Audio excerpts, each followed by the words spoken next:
ขอต้อนรับสู่ช่องเล่าหลอนช่องที่รวบรวมเรื่องราวที่จะทำให้ค่ำคืนของคุณไม่เหมือนเดิมอีกต่อไป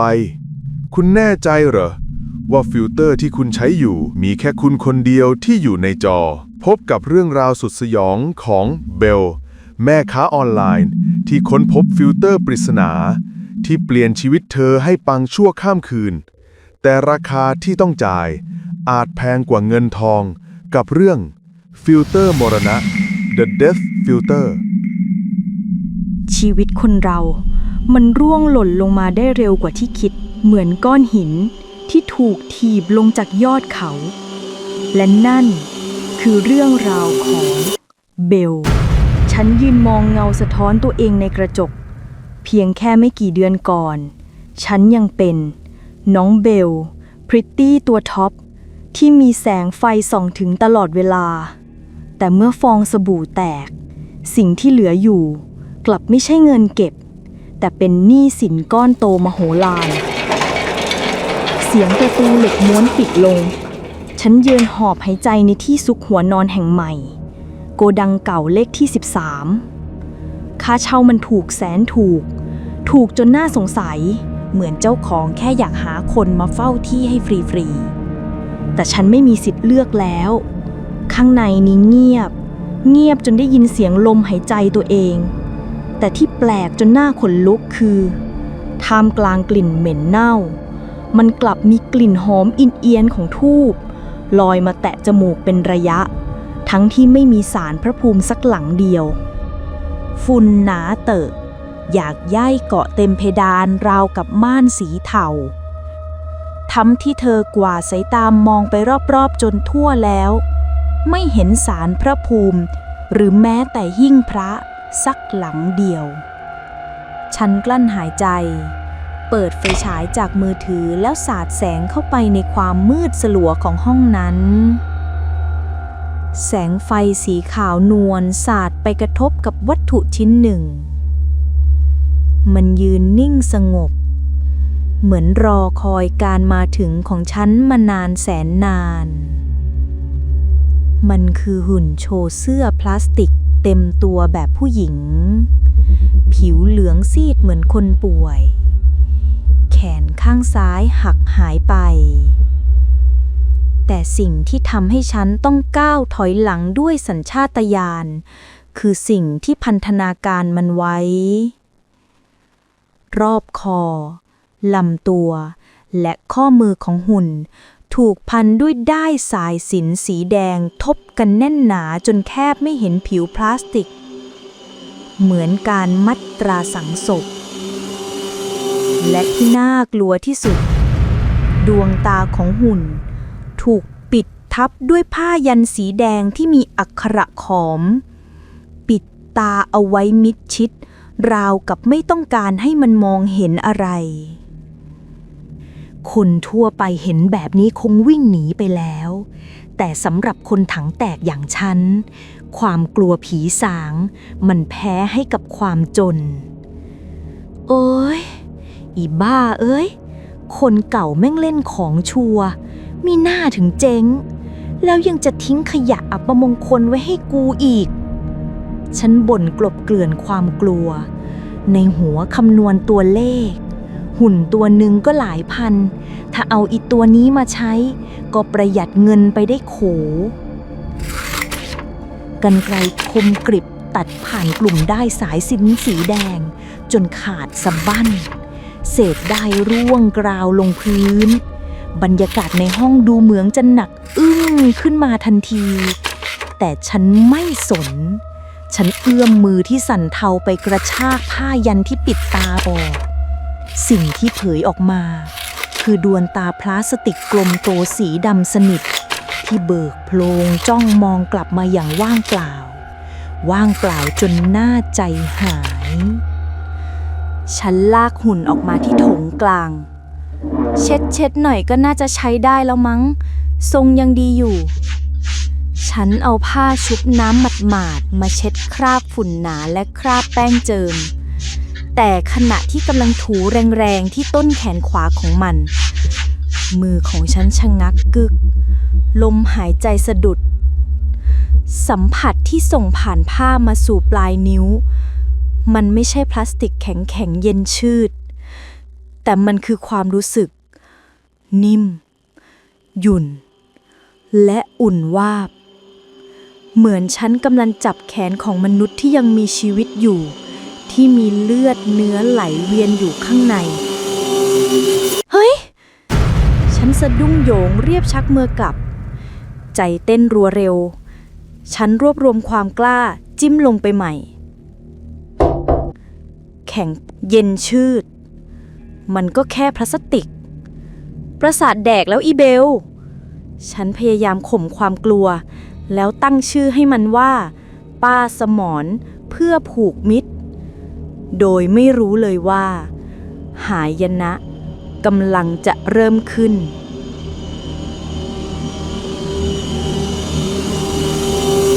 ตีสามช่วงเวลาที่ประตูมิติเปิดกว้างที่สุดฉันสะดุ้งตื่นขึ้นมาเพราะเสียงบางอย่าง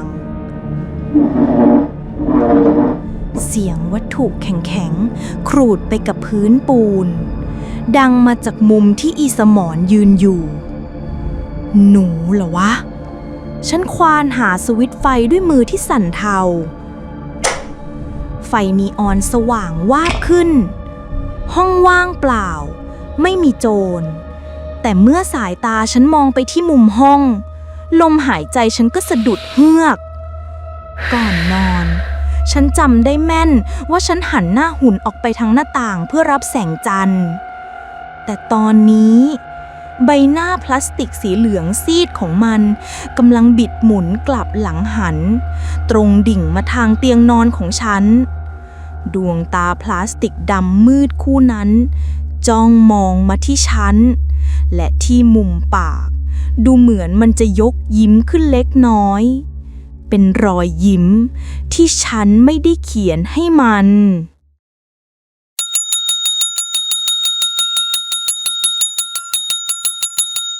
สวัสดีค่ะทุกคนยินดีต้อนรับเข้าสู่ร้านเบลล่าพาช็อปนะคะวันนี้เบลมีชุดสวยๆมานำเสนอเพียบเลยเสียงของฉันดังก้องสะท้อนไปในโกดังที่ว่างเปล่าฉันพยายามฉีกยิ้มจนแก้มเกร็งทั้งที่ข้างในใจมันแห้งเหี่ยวจนอยากจะร้องไห้ในหน้าจอมือถือความเป็นจริงมันโหดร้ายยอดคนดู5 คน3 คนแล้วก็เหลือ0เหงื่อเม็ดเล็กๆซึมออกมาตามไรผมไม่ใช่เพราะร้อนแต่เพราะความกลัวความกดดันจากตัวเลขในบัญชีที่ติดลบมันบีบหัวใจฉันจนมือสั่นนี่คือเดิมพันครั้งสุดท้ายของฉันแล้วถ้าคืนนี้ขายไม่ได้พรุ่งนี้ฉันอาจไม่มีแม้แต่ที่ซุกหัวนอนชุดนี้สวยมากเลยนะคะฉันหยิบชุดขึ้นมาพรีเซนต์กับอากาศรู้สึกสมเพชตัวเองจับใจด้วยความอับจนหนทางสายตาฉันเหลือบไปเห็นปุ่มฟิลเตอร์ในแอป Beauty Filter AI เอาวะเผื่อหน้าชมๆของกูจะดูดีขึ้นบ้างเผื่อผีจะช่วยผลักดันมาให้คนดูเยอะๆนิ้วของฉันกดเปิดฟิลเตอร์แสงในจอวูบวาบขึ้นหน้าโสมๆของฉันเปลี่ยนเป็นเนียนใสอมชมพูทันตาเห็นแต่ระบบ AI อัจฉริยะมันไม่ได้จับแค่หน้าฉันแต่มันตีกรอบสีเหลืองขึ้นที่อีกจุดหนึ่งที่ด้านหลังฉันมันจับหน้าใครฉันขมวดคิ้วมองจอในโกดังนี้มีแค่ฉันคนเดียวกรอบสีเหลืองนั้นลอยไปจับที่ใบหน้าพลาสติกสีเหลืองซีดของหุ่นอิสมรที่ยืนแข็งทื่ออยู่มุมห้องทันใดนั้นเอฟเฟกต์ก็ทำงานภาพในจอมือถือเปลี่ยนไปราวกับเวทมนต์หุ่นพลาสติกเก่าคร่ำครึแขนขาดถูกแทนที่ด้วยภาพกราฟิก AR ที่สมจริงจนหน้าขนลุกในจอภาพอิสมรกลายเป็นหญิงสาวผิวขาวซีดดุดสนิทปากแดงสดใบหน้าที่เคยแข็งทื่อกลับกลายเป็นใบหน้าของหญิงงามที่กำลังแย้มยิ้มเย็นๆให้กับกล้องมันสวย สวยจนฉันลืมหายใจและลืมไปชั่วขณะว่าความจริงข้างหลังฉันมันคือหุ่นผีสิงเสียงแจ้งเตือนคอมเมนต์แด้งรัวเหมือนปืนกลจนฉันสะดุ้งยอดคนดูพุ่งจากหลักหน่วยเป็นหลักร้อยหลักพันในไม่กี่วินาทีฉันกวาดสายตาอ่านคอมเมนต์แทบไม่ทันเฮ้ยนางแบบข้างหลังใครอะสวยวัวตายควายล้มงานดีมากพี่เบลไปจ้างดาราที่ไหนมานางแบบยิ้มสวยมากดูมีเสน่ห์ลึกลับชอบ CX ชุดแดงฉันมือไม้สั่นหันขวับกลับไปมองข้างหลังความจริงอีสมรยังคงเป็นแค่หุ่นพลาสติกแขนเดียวยืนนิ่งแข็งทื่อหน้าตาเหลืองซีดไร้อารมณ์แต่พอมองกลับมาที่จอนางพญาชุดแดงคนนั้นยังคงยืนยิ้มหวานโปรยเสน่ห์ใส่คนดูเทคโนโลยีสมัยนี้มันล้ำขนาดนี้เลยเหรอวะฉันคิดในใจอย่างตื่นเต้นความโลภเริ่มบังตาเอาก็เอาวะขอบใจนะนางสมรช่วยแม่ทำมาหากินหน่อยละกันฉันเริ่มสนุกกับการขายหยิบชุดนั้นชุดนี้มาทาบแล้วหันไปจัดท่าทางให้หุ่นอีสมรเพื่อโชว์ชุดให้คนดูเห็นชัดๆชุดนี้งานดีมากนะคะดูสิคะนางแบบใส่แล้วเป๊ะมากจังหวะที่ฉันเอื้อมมือไปจับที่ข้อมือพลาสติกของหุ่นเพื่อจะขยับแขนให้มันโพสท่าอุ๊ยฉันร้องลั่นสะบัดมือออกอย่างแรงความรู้สึกเจ็บปวดแล่นปราดเข้าสู่ปลายประสาทมันเหมือนฉันเผลอไปแตะโดนสายไฟเปลือยที่มีกระแสไฟแรงสูงวิ่งพล่านมันไม่ใช่ไฟฟ้าสถิตธรรมดาแต่มันรุนแรงจนกล้ามเนื้อแขนของฉันกระตุกเกร็งไปหมดคอมเมนต์ถามไทยกันรัวๆพี่เบลเป็นไรคะไฟช็อตเหรอฉันกัดฟันข่มความเจ็บปวดพยายามฉีกยิ้มสู้กล้องทั้งที่แขนชาไปข้างนึงแล้วสงสัยไฟรั่วนิดหน่อยค่ะไม่เป็นไรค่ะทุกคนเพื่อลูกค้าเบลทนได้มาต่อกันเลยฉันลากยาวไลฟ์ไปอีกเกือบชั่วโมงจนของหมดสต็อกก่อนจะกดจบไลฟ์ด้วยรอยยิ้มที่กว้างที่สุดในรอบปีฉันทิ้งตัวลงนั่งกับผืนโกดังอย่างหมดแรงแต่พอกดยอดดูสรุปเงินตัวเลข6 หลักทำเอาฉันหายเหนื่อยเป็นปลิดทิ้งรอดแล้วกูรอดแล้วฉันนั่งนับยอดเงินอย่างมีความสุขจนลืมความเจ็บที่แขนไปชั่วขณะแต่พอความตื่นเต้นเริ่มจางหายความแสบร้อนก็เข้ามาแทนที่ฉันเลิกแขนเสื้อข้างที่โดนช็อตขึ้นดูดวงตาฉันเบิกกว้างลมหายใจสะดุดเฮือกที่ต้นแขนขาวๆของฉันมันปรากฏรอยแดงช้ำเลือดช้ำหนองเป็นปื้นขนาดใหญ่มันไม่ใช่รอยไหม้ธรรมดาแต่มันเป็นรอยฝ่ามือรอยนิ้วมือเรียวเล็ก5 นิ้วที่บีบประทับแน่นลงบนเนื้อของฉันราวกับจะบดกระดูกให้แตกอะไรวะเนี่ยทั้งที่ในโกดังนี้มีแค่ฉันกับหุ่นพลาสติกฉันพยายามไม่คิดมากทายาหม่องลวกๆแล้วบอกตัวเองว่าคงแพ้ฝุ่นฉันปิดไฟวางมือถือไว้ข้างหัวเตียงความมืดและความเงียบกลับมาปกคลุมโกดังอีกครั้งจู่ๆหน้าจอมือถือที่ดับไปแล้วก็สว่างจ้าขึ้นเองกลางความมืดมันไม่ได้แจ้งเตือนแต่มันกำลังเล่นวิดีโอรีเพลย์ไลฟ์สดของฉันเมื่อกี้วนซ้ำไปซ้ำมาในคลิปไร้เสียงนั่นเป็นจังหวะที่ฉันหันหลังให้กล้องทิ้งให้อีสมรในร่างนางพญาฟิลเตอร์ยืนอยู่หน้าจอคนเดียว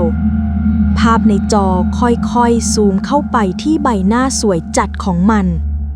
ดวงตาคู่นั้นไม่ได้มองกล้องแต่มันเหลือบมองต่ำลงมาที่คอของฉันที่กำลังก้มอยู่และช้าๆริมฝีปากสีแดงสดในจอนั้นก็เริ่มขยับมันไม่ได้ยิ้มแล้วแต่มันกำลังอ้าปากขยับเป็นคำพูดช้าๆชัดๆว่าหิวหน้าจอดับวูบไปทิ้งให้ฉันนอนตัวแข็งทื่ออยู่กับความมืดมิดที่ดูเหมือนจะไม่ปลอดภัยอีกต่อไป เวลาเพียงแค่7 วันมันควรจะสั้นเหมือนแค่กระพริบตาแต่สำหรับเบลมันยาวนานเหมือนชั่วกับชั่วกัน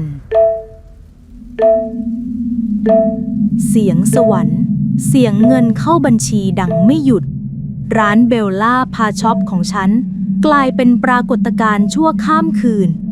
ยอดฟอลหลักแสนออเดอร์ถล่มทลายฉันควรจะมีความสุขที่สุดสิใช่ไหมแต่ทำไมทุกเช้าที่ฉันตื่นขึ้นมาฉันมองไปที่หมอนเส้นผมของฉันร่วงเป็นกระจุกกองอยู่เหมือนรังนกที่ถูกทิ้งร้างฉันลุกไปแปรงฟันถุยน้ำลายออกมามันมีแต่เลือดสดแดงฉานเต็มอ่างล้างหน้าฟันกรามซี่ในสุดของฉันมันโยกเหมือนจะหลุดออกมาแค่เอามือแตะเบาๆและผิวหนังผิวที่ฉันภูมิใจนักหนาตอนนี้มันแห้งร้านแตกเป็นลายงาและเริ่มลอกร่อนออกมาเป็นแผ่นบางๆเหมือนงูที่กำลังลอกคราบทิ้งรอยด่างดำน่าเกลียดไว้ทั่วตัวนี่คือราคาที่ฉันต้องจ่ายงั้นเหรอเพื่อแลกกับความรวยกรี๊ดฉันกรีดร้องสุดเสียงเมื่อเดินผ่านกระจกเงาบานใหญ่ภาพที่เห็นมันไม่ใช่คนมันคือศพเดินได้หนังหุ้มกระดูกตาโหลลึกผิวหนังลอกเป็นขุยฉันคว้าขวดรองพื้นปาใส่กระจกจนแตกกระจายไม่จริงนี่ไม่ใช่กูไม่ได้น่าเกลียดแบบนี้มือสั่นเทาของฉันรีบคว้าโทรศัพท์ขึ้นมาเหมือนคนติดยาที่ต้องการเข็มฉีดยาเปิดกล้องหน้าเปิดแอปเปิดฟิลเตอร์ทันทีที่ใบหน้าปรากฏบนจอลมหายใจที่ติดขัดก็โล่งออกในจอมือถือเบลคนเดิมยังอยู่ผิวเนียนละเอียดอมชมพูไม่มีรอยลอกไม่มีผมร่วงดวงตาสดใสเป็นประกายฉันยิ้มให้กล้องรอยยิ้มบิดเบี้ยวบนหน้าจริงแต่ในจอมันคือรอยยิ้มของนางฟ้าและข้างหลังฉันอีสมรในร่างนางพญาชุดแดงก็ยืนยิ้มสวยสง่าอยู่เคียงข้างราวกับเราเป็นเพื่อนรักที่แยกจากกันไม่ได้ใช่นี่สิคือความจริงโลกในจอนี้ทางหากคือความจริงตั้งแต่วันนั้นฉันตัดสินใจทุบกระจกเงาทุกบานในโกดังทิ้งฉันไม่อยากเห็นอีผีบ้าคนนั้นอีกฉันเลือกที่จะใช้ชีวิตอยู่แค่ในกรอบสี่เหลี่ยมของหน้าจอมือถือเท่านั้นกินข้าวแปรงฟันหรือแม้แต่นอนฉันต้องมองผ่านจอพฤติกรรมของฉันเริ่มเปลี่ยนไปจากความกลัวกลายเป็นความหลงไหลและความบ้าคลั่งฉันเริ่มคุยกับมันวันนี้อยากใส่ชุดไหนจ๊ะสมรฉันลูบไล้แก้มพลาสติกเย็นชืดของมันอย่างทนุถนอมสายตาฉันเลื่อนลอยเอาสีแดงไหมสีแดงแรงฤทธิ์ลูกค้าชอบนะหรือจะเอาชุดลูกไม้สีดำดีจะได้ดูเซ็กซี่เหมือนแม่ไงกิ๊กกิ๊กกิ๊กเสียงหัวเราะของฉันก้องสะท้อนไปในโกดังมืดฟังดูโหยหวนชอบกล่นแต่ฉันไม่สนในเมื่อมันให้เงินฉันให้ชีวิตใหม่ฉันมันก็คือพระเจ้าของฉัน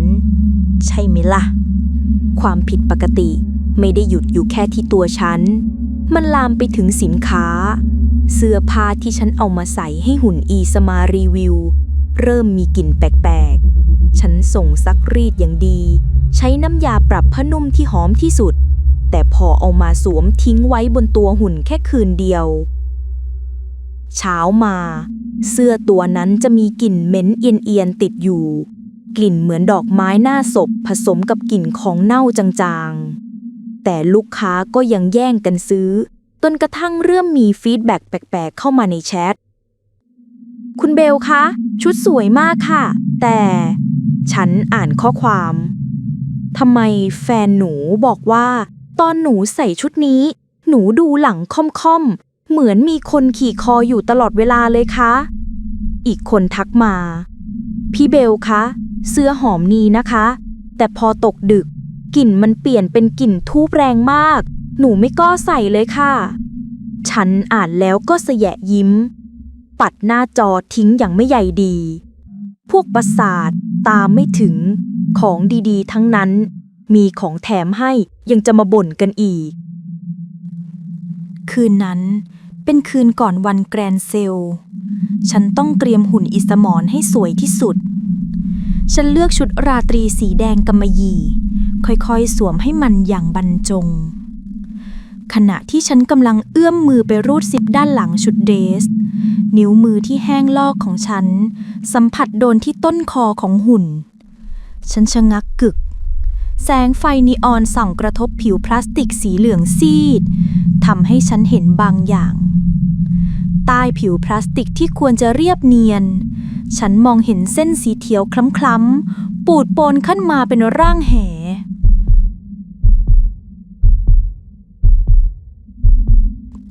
มันกำลังเต้นเส้นเลือดของมนุษย์กำลังเต้นตุบๆอยู่ใต้ผิวหนังพลาสติกแข็งๆนั่นมันขยายตัวใหญ่ขึ้นเรื่อยๆเหมือนกำลังสูบฉีดเลือดปริมาณมหาศาลขึ้นไปเลี้ยงส่วนหัวของหุ่นมือฉันสั่นแต่ความอยากรู้อยากเห็นมันดึงดูดฉันให้เข้าใกล้มันมากขึ้นด้วยความตกตะลึงฉันค่อยๆเอื้อมมือไปจับที่ปลายคางของหุ่นผิวของมันอุ่นจัดร้อนเหมือนคนเป็นไข้ฉันออกแรงบิดหน้ามันให้หันมาสบตาดวงตาพลาสติกสีดำสนิทคู่นั้นที่เคยแห้งผากและว่างเปล่าตอนนี้มันดูฉ่ำวาวเหมือนมีน้ำหล่อเลี้ยงมีน้ำตาคลอเบ้าและเมื่อฉันเพ่งมองเข้าไปในความดำมืดของดวงตาคู่นั้นฉันเห็นเงาสะท้อนตามหลักการเงาสะท้อนในตาหุ่นควรจะเป็นภาพหน้าของฉันเบลที่กำลังจ้องมองอยู่แต่ภาพที่สะท้อนกลับมามันไม่ใช่ฉันมันเป็นใบหน้าของผู้หญิงคนอื่นผู้หญิงหน้าตาเศร้าหมองใบหน้าเต็มไปด้วยรอยสักยันต์อักขระโบราณเต็มไปหมดและที่สำคัญผู้หญิงในเงาสะท้อนคนนั้นไม่มีดวงตามีแต่เบ้าตาที่กลวงโบและมีเลือดไหลอาบลงมาความเจ็บปวดเหมือนเกินขีดจำกัดของมนุษย์จะทนไหวแล้วฉันนอนขดตัวสั่นเทาอยู่บนฟูกเก่าๆกัดฟันแน่นจนได้ยินเสียงกรามกระทบกันมันไม่ใช่แค่ความเจ็บปวดธรรมดาแต่มันเหมือนมีเข็มยาพิษที่ร้อนระอุวิ่งพล่านไปตามเส้นเลือดทุกเส้นในร่างกายของฉันเลือดเข็มปราซึมออกมาจากไรฟันที่โยกคลอนไหลลงคอจนฉันสำลักผิวหนังทั่วร่างของฉันมันแสบร้อนเหมือนถูกราดด้วยน้ำกรดทุกครั้งที่ขยับตัวเสื้อผ้าที่เสียดสีกับผิวมันเหมือนกระดาษทรายที่ขูดลงบนแผลสดและกลิ่นนั้นกลิ่นเนื้อเน่าจางๆที่ลอยออกมาจากตัวฉันเองผสมปนเปกับกลิ่นธูปที่ฉุนกึกจนน่าสะอิดสะเอียนพอที กูไม่เฮาแล้วสติที่เหลืออยู่เพียงน้อยนิดสั่งการผ่านความเจ็บปวดฉันต้องจบเรื่องบ้าๆนี้เดี๋ยวนี้ก่อนที่ฉันจะกลายเป็นขี่เฝ้าโกดังไปอีกคนฉันพยุงร่างอันโงนเงินลุกขึ้นยืนขาสั่นพับๆเหมือนคนไม่มีแรงเดินโซเซฝ่าความมืดตรงไปที่มุมห้องที่ซึ่งมันยืนอยู่ฉันมายืนหยุดอยู่ตรงหน้าอิสมรในเวลานี้หุ่นพลาสติกตัวนั้นมันดูน่ากลัวกว่าทุกครั้งที่ผ่านมามันดูอิ่มเอิบมีน้ำมีนวลผิดหูผิดตาผิวพลาสติกที่เคยด้านๆกลับดูมันวาวเหมือนมีน้ำมันเคลือบอยู่บนผิวในขณะที่ฉันดูเหมือนศพแห้งกรังที่ถูกสูบวิญญาณออกไปจนหมดตัวออกไปจากชีวิตกูอีตัวซวยฉันรวบรวมแรงเฮือกสุดท้ายด้วยความโมโหและความกลัว พุ่งเข้าไปกระชากหุ่นอีสมรออกจากฐาน ตั้งใจจะแบกมันไปทิ้งลงคลองน้ำเน่าหลังโกดัง ให้มันรู้แล้วรู้รอดไป แต่ทันทีที่ฉันออกแรงยกมันขึ้น แรงกระแทกจากการล้มทำให้ฐานพลาสติกทรงกลมที่รองรับตัวหุ่นซึ่งกรอบเกลียวตามกาลเวลาแตกกระจายออกเป็นสิ่งเสี่ยงฉันนอนหอบหายใจรินรถพื้นความเจ็บแล่นพลานไปทั่วขาแต่สายตาของฉันกลับไปโฟกัสที่บางสิ่งที่กลิ้งออกมาจากฐานหุ่นท่ามกลางเศษพลาสติกคมกริบมีวัตถุสีขาวขุ่นชิ้นเล็กๆหลายชิ้นกลิ้งหลุนๆมาหยุดอยู่ตรงหน้าฉันลักษณะของมันเป็นข้อต่อสั้นๆที่ดูคุ้นตาอย่างประหลาดมือสั่นเทาของฉันรีบควานหาไฟฉายใกล้มือขึ้นมาส่องดูทันทีที่เห็นชัดๆลมหายใจของฉันสะดุดเฮือกเหมือนคนจมน้ำกระดูกนิ้วมือคนมันคือกระดูกนิ้วมือของมนุษย์จริงๆข้อนิ้วสีขาวอมเหลืองที่แห้งกรังซ่อนอัดแน่นอยู่ใต้ฐานหุ่นนับสิบชิ้นเหมือนถูกสะสมเอาไว้และท่ามกลางกองกระดูกเหล่านั้นยังมีแผ่นหนังแห้งๆสีน้ำตาลคล้ำม้วนเป็นตะกรุดผูกด้วยด้ายสายสิญจน์สีดำสนิทบนแผ่นหนังนั้นถูกลงอักขระด้วยหมึกสีแดงเลือดหมูที่ยังดูสดเหมือนเลือดเพิ่งแห้งแผ่นยันมนุษย์ความสยดสยองแล่นปราดเข้าสู่ขั้วหัวใจจนฉันแคบหยุดหายใจฉันถอยกรูดหนีไปกับพื้นจนหลังชนกำแพงเย็นเฉียบมือรีบคว้าโทรศัพท์มือถือขึ้นมาค้นหาข้อมูลเกี่ยวกับโกดังแห่งนี้อย่างบ้าคลั่งนิ้วที่ลอกเป็นขุยของฉันไถหน้าจอเร็วระรัวด้วยความหวาดผวาโกดังหมายเลข13โรงงานร้างประวัติฆาตกรรมสัญญาณอินเทอร์เน็ตที่ติดๆดับๆยิ่งทำให้ฉันร้อนรนจนแทบบ้าจนกระทั่งหน้าจอโหลดเสร็จแสดงผลกระทู้เก่าในเว็บบอร์ดลึกลับเมื่อ10 ปีก่อนเปิดตำนานโรงงานนรกชานเมืองใครเคยได้ยินบ้างฉันไล่สายตาอ่านเนื้อหาในข่าวรายละเอียดที่ทำให้ขนหัวลุกชันเจ้าของโรงงานเป็นพวกคลั่งไสยศาสตร์แอบจ้างหมอผีเขมรมาทำพิธีลงของเพื่อให้ค้าขายดีโดยเชื่อเคล็ดลับวิชานางกวักกินคนหมอผีจะใช้ชิ้นส่วนนิ้วมือของคนงานหญิงต่างด้าวที่เสียชีวิตจากอุบัติเหตุเครื่องจักรหนีบเพื่อให้ผีใช้นิ้วนั้นกวักเรียกลูกค้าว่ากันว่าวิญญาณเฮี้ยนมากจนสุดท้ายเจ้าของคุมไม่อยู่คนงานเริ่มตายปริศนาทีละคนเจ้าของจึงต้องจ้างหมอมาสะกดวิญญาณขังไว้ในหุ่นแล้วปิดตายโรงงานหนีไปฉันอ่านจบมือไม้อ่อนแรงจนโทรศัพท์เกือบร่วงลงพื้นนี่กูไปปลดปล่อยมันออกมากูเอามันมาบูชาทันใดนั้นเสียงกระซิบที่เคยแว่วมาตามลมตอนนี้มันดังชัดเจนก้องอยู่ในกะโหลกศีรษะของฉันราวกับเจ้าของเสียงมายืนกระซิบชิดริมหูลมหายใจเย็นเยือกเป่ารดต้นคอมึงสวยพอแล้วเสียงนั้นแหบพร่าเยือกเย็นแต่เต็มไปด้วยความอาฆาตแค้นที่อัดอั้นมานานนับ10 ปีมึงใช้ร่างกูคุ้มแล้ว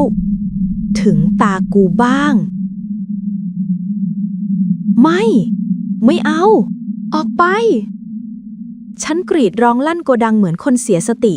ตะเกียกตะกายลุกขึ้นวิ่งหนีไปที่ประตูเหล็กม้วนหน้าโกดังมือผอมแห้งกระชากโซ่คล้องประตูอย่างบ้าคลั่งหวังจะออกไปให้พ้นจากนรกขุมนี้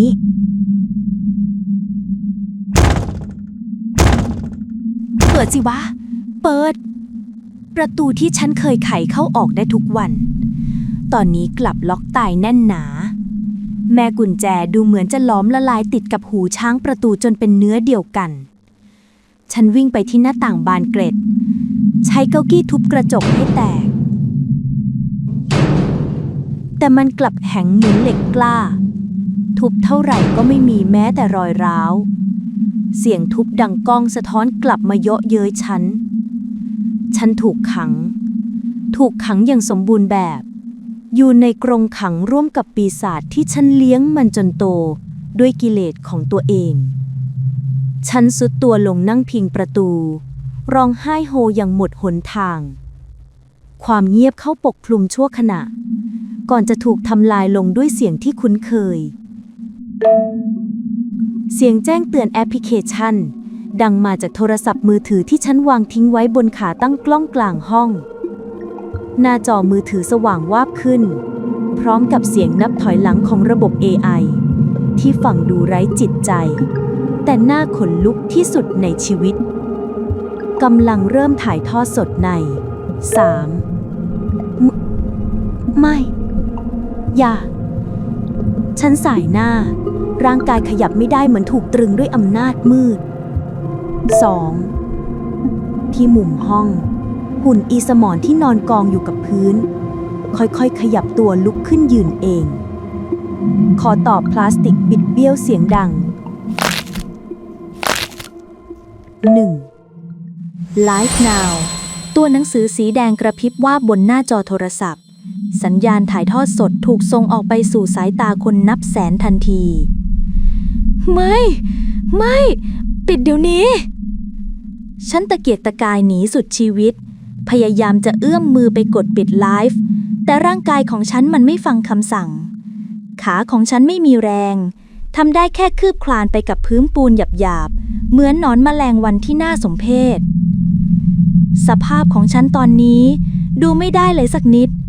ตาข้างซ้ายบวมปูดจนปิดสนิทมองไม่เห็นอะไรเลยจมูกที่เคยโด่งสวยตอนนี้แหว่งเว้าจนเห็นกระดูกอ่อนสีขาวข้างในและผิวหนังทั่วตัวมีน้ำเหลืองไหลเยิ้มออกมาตลอดเวลาส่งกลิ่นเหม็นเน่าจนฉันเองยังอยากจะอ้วกฉันเงยหน้ามองจอโทรศัพท์ด้วยความหวาดกลัว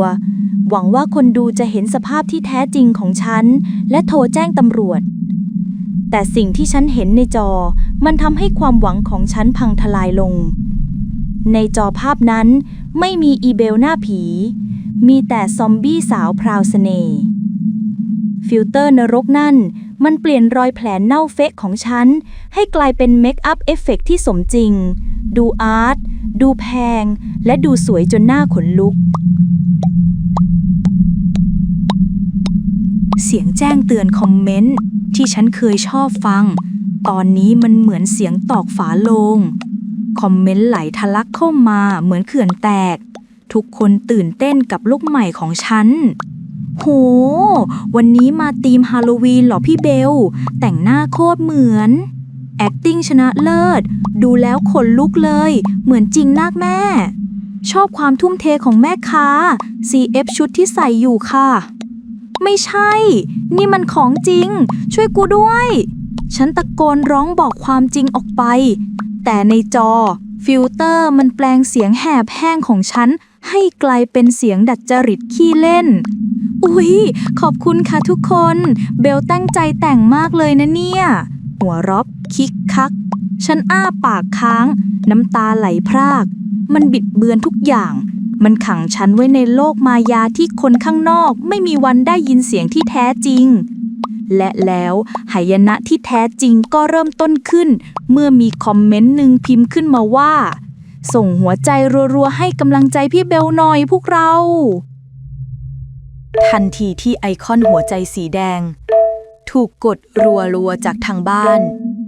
ลอยฟูฟ่องเต็มหน้าจอ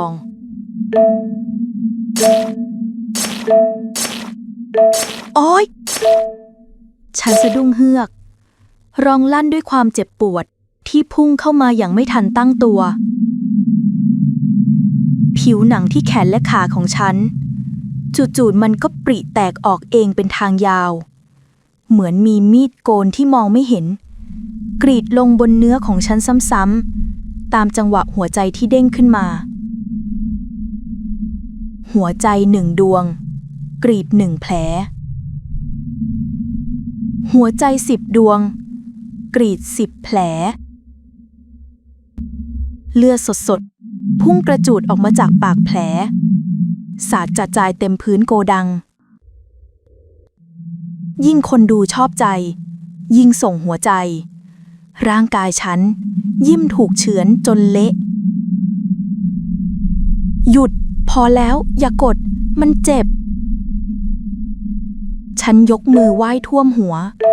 ร้องขอชีวิตผ่านหน้าจอน้ำตาเลือดไหลอาบแก้มแต่ AI นรกนั่นกลับแปลเสียงร้องโหยหวนของฉันให้เป็นเสียงอ้อนที่น่ารักน่าชังอย่ากดเยอะสิคะเบลเขินนะเนี่ยหัวใจจะวายแล้วว้าคนดูไม่รู้เรื่องยิ่งเห็นฉันในจอเขินอายพวกเขาก็ยิ่งสนุกน่ารักขี้อ้อนจังจัดไปครับ2 ดาว 1,000 ดวงเอาไปเลยครับของขวัญรูปรถสปอร์ตทันทีที่รูปรถสปอร์ตวิ่งผ่านหน้าจอนิ้วก้อยเท้าของฉันขาดกระเด็นออกจากเท้าทันทีกรี๊ดความเจ็บปวดมันเกินบรรยายกระดูกแตกละเอียดเลือดสาดกระเซ็นไปทั่วยังไม่ทันได้หายใจหายคอดาว 1,000 ดวงก็ลอยเข้ามาแรงกระแทกจากดาวที่มองไม่เห็นทุบเข้าที่ซี่โครงขวาของฉันจนหักละเอียดยุบลงไปทิ่มปอดฉันไอออกมาเป็นลิ่มเลือดกองอยู่แทบเท้าร่างกายบิดเกร็งด้วยความทรมานรอคอยความตายที่มาในรูปแบบของความนิยมท่ามกลางความชุลมุนสายตาพร่ามัวของฉันมองเห็นการเคลื่อนไหวที่มุมห้องหุ่นพลาสติกอีสมอนที่ตอนนี้ในจอมันสวยพริ้งจนแทบจำไม่ได้ค่อยๆก้าวเดินเข้ามาในเฟรมเสียงข้อต่อพลาสติกดังเสียดสีกันอย่างน่าสยดสยองขามันบิดเบี้ยวท่าเดินกระตุกกระตักเหมือนหุ่นเชิดพังๆแต่ในจอมันคือท่วงท่าการเดินแบบของนางพญาสง่างามและทรงพลังมันเดินเข้ามาหยุดอยู่ข้างหลังฉันก้มลงมาใช้มือพลาสติกแข็งล็อกคอฉันเอาไว้แน่นฉันพยายามดิ้นหนีแต่แรงของหุ่นมหาศาลเกินกว่าคนเจ็บอย่างฉันจะสู้ไหวช่วยด้วยใครก็ได้ช่วยกูด้วยมันจะฆ่ากูฉันแหกปากร้องสุดเสียงจ้องมองไปที่เลนส์กล้องด้วยความหวังสุดท้ายแต่สิ่งที่คนดูเห็นคือฉากไคลแม็กซ์ของละครสั้นนางแบบสาวสวยคืออีสมรกำลังโอบกอดเบลจากด้านหลังอย่างอบอุ่นเป็นภาพมิตรภาพที่น่าประทับใจจินคู่นี้จังกอดกันน่ารักมากแคปหน้าจอค่ะอีสมรค่อยๆยื่นหน้าเข้าไปใกล้หูของฉันลมหายใจเหม็นเน่าเป่ารดแก้มริมฝีปากพลาสติกแข็งๆขยับและคราวนี้เสียงที่เปล่งออกมาไม่ใช่เสียงกระซิบแห่พร่าอีกต่อไปขอบคุณสำหรับยอดวิวนะคะฉันเบิกตาโพลงด้วยความช็อก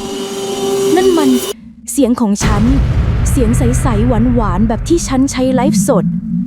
มันขโมยเสียงของฉันไปแล้วฉันพยายามจะส่งเสียงร้องด่ามันแต่ในลำคอมีเพียงเสียงลมฟูเหมือนคนโดนเจาะคอหอย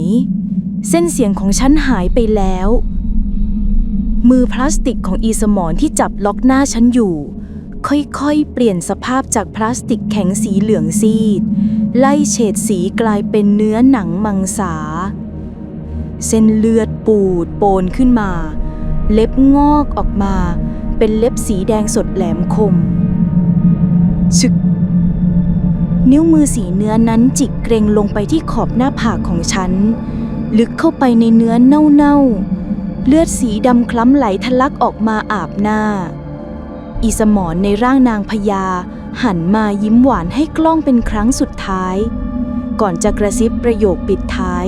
ที่ทำให้ฉันรู้ว่าเวลาของฉันหมดลงแล้ว หมดเวลาสนุกแล้วสินะ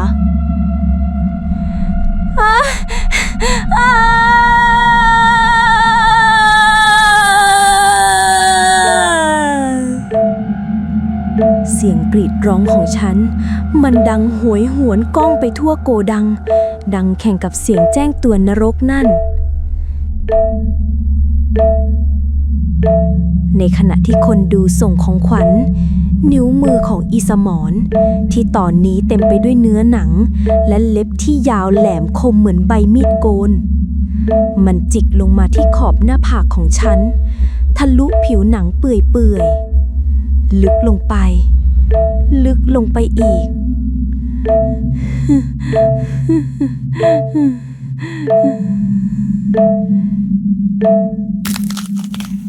ฉันได้ยินเสียงกะโหลกตัวเองลั่น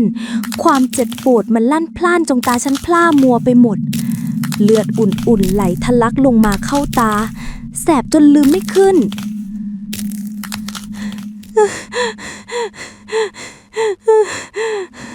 ปล่อยกู เจ็บ ปล่อย ฉันพยายามดิ้น พยายามใช้มือปัดป้อง แต่มือของมันแข็งแรงเหมือนครีมเหล็ก ล็อกหัวฉันไว้แน่นไม่ให้ขยับ ลมหายใจเหม็นเน่าของมันเป่ารถจมูกฉัน มันแสยะยิ้ม ก่อนจะออกแรง งัดเล็บของมันขึ้น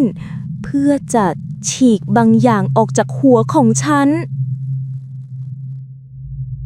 และแล้ว วินาทีที่ทรมานที่สุดในชีวิตก็มาถึง เสียงฉีกขาดของเนื้อเยื่อ เส้นเอ็นและผิวหนัง ดังชัดเจนก้องในหูฉันยิ่งกว่าเสียงใดๆในโลก ฉันกรีดร้องไม่ได้สับ มันเหมือนมีใครเอาน้ำร้อนราดลงบนหน้า พร้อมกับเอามีดค่อยๆเลาะดึงหนังหน้าของฉันให้ร่อนออกมาทั้งแผ่นสดๆ เลือดสีแดงฉานพุ่งกระฉูดสาดกระจายเต็มหน้าจอโทรศัพท์ราวกับเขื่อนแตก ฉันดิ้นพลาดเหมือนปลาที่ถูกทุบหัว ความเจ็บปวดมันเกินขีดจำกัดที่มนุษย์จะทนไหว สมองฉันขาวโพลน ร่างกายที่เน่าเฟะของฉันกระตุกเกร็งอย่างรุนแรงเป็นครั้งสุดท้าย ก่อนที่ทุกอย่างจะค่อยๆชาหนึก ดวงตาข้างเดียวที่เหลืออยู่ของฉันเบิกโพลงค้าง ภาพสุดท้ายที่ฉันเห็นคือใบหน้าของตัวฉันเอง แผ่นหนังหน้าเปื้อนเลือด ที่ตอนนี้มันไปอยู่ในมือของหุ่นตัวนั้นแล้ว ในขณะที่ลมหายใจของเบลขาดห้วงไป ในหน้าจอไลฟ์สดที่คนนับแสนกำลังดูอยู่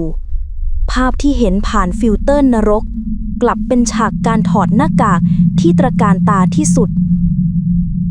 นางแบบสาวสวยค่อยๆบรรจงถอดหน้ากากเอฟเฟกต์ซอมบี้ออก เผยให้เห็นใบหน้าที่แท้จริงที่ซ่อนอยู่ หุ่นอีสมรซึ่งตอนนี้มีเลือดเนื้อเต็มเปี่ยม ยกแผ่นหนังหน้าของเบลที่ชุ่มโชกไปด้วยเลือด ขึ้นมาทาบลงบนใบหน้าพลาสติกของตัวเอง ทันทีที่หนังหน้านั้นสัมผัสกับหน้าหุ่น มันก็ดูดกลืนผสานเป็นเนื้อเดียวกัน ฟิลเตอร์ทำงานอีกครั้ง ปรับแต่งภาพความสยดสยองให้กลายเป็นความงามระดับเทพธิดา ร่างเน่าๆของหุ่นพลาสติก แปรเปลี่ยนเป็นเบลที่สวยงามสมบูรณ์แบบ ผิวพรรณเปล่งปลั่ง ดวงตาสุขใส ไร้ที่ติ ยิ่งกว่าเบลตัวจริงตอนพีคที่สุดเสียอีก ส่วนร่างศพไร้หน้าของเบลตัวจริงที่นอนจมกองเลือด ถูกเท้าของเบลคนใหม่เขี่ยกระเด็นออกไปนอกเฟรมกล้องอย่างไม่ใยดี เบลคนใหม่ลุกขึ้นยืน ฉันบรรจงจะทรงผมให้เข้าที่อย่างใจเย็น แล้วหันมายิ้มหวานหยาดเยิ้มให้กับกล้อง รอยยิ้มนี้มันช่างมีชีวิตชีวา แต่ถ้าใครสังเกตดีๆ แววตาของฉันมันว่างเปล่า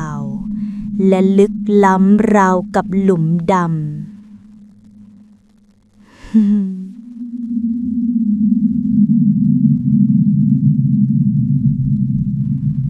เป็นยังไงคะ ทุกคนเซอร์ไพรส์ไหมเอ่ย เสียงของฉัน หวานใสไพเราะ เหมือนเสียงของเบลทุกประการ แต่ไร้ซึ่งความสั่นเครือของความกลัวอีกต่อไป คอมเมนต์คนดูแทบคลั่ง สวยมาก หน้าสดรอดตายควายล้มเซอร์ไพรส์สุดๆ นึกว่าเรื่องจริงซะอีก ฉันหัวเราะคิกคัก ก้มลงไปหยิบเสื้อเดรสที่เปื้อนเลือดชุ่มโชก จากศพของอีเบลตัวจริงที่นอนตายอยู่แทบเท้า ขึ้นมาโชว์หน้ากล้องสำหรับชิ้นสุดท้ายในค่ำคืนนี้เดรสสีแดงเลือดนก รุ่น Limited Edition มีตัวเดียวในโลกนะคะ ผสมผสานกลิ่นอายของชีวิตจริง ใครพร้อมแล้ว F เลยค่ะ ฉันยืนขายของต่อไปอย่างมีความสุข ท่ามกลางกองเลือด จนกระทั่งสัญญาณไลฟ์จบลง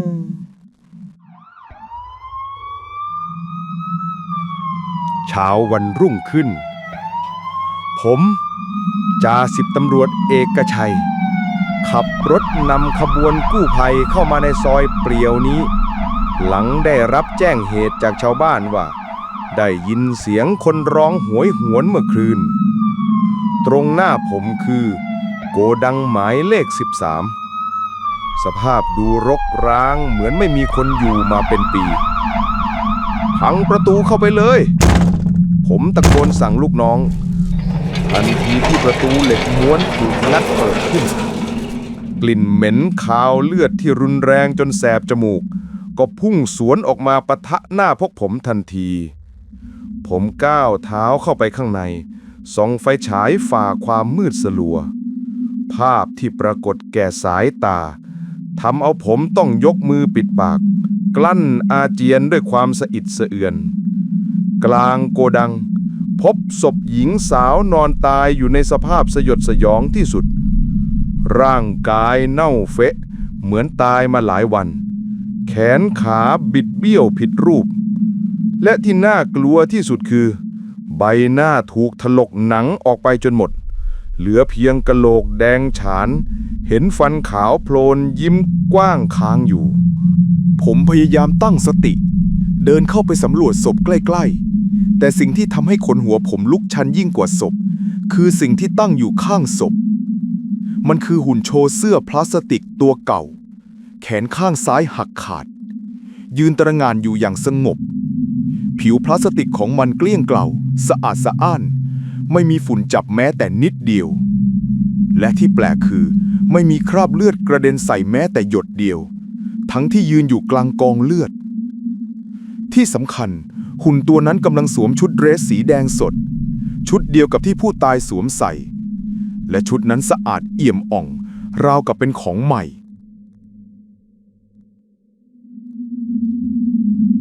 จ่าครับ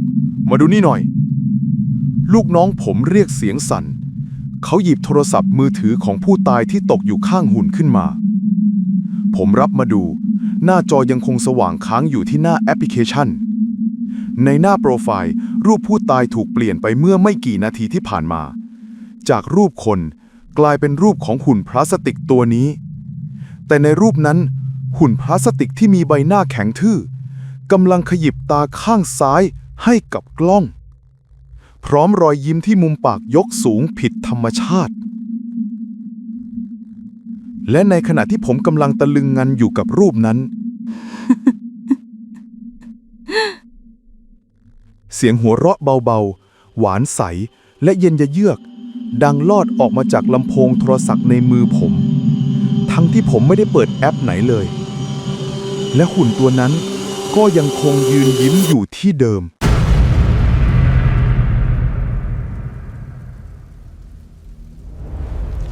ถ้าไม่อยากพลาดเรื่องหลอนก่อนนอน อย่าลืมกด Subscribe ช่องเล่าหลอน และกดกระดิ่งแจ้งเตือนไว้ด้วยนะครับ เพราะเรื่องถัดไปอาจเป็นเรื่องของคุณก็ได้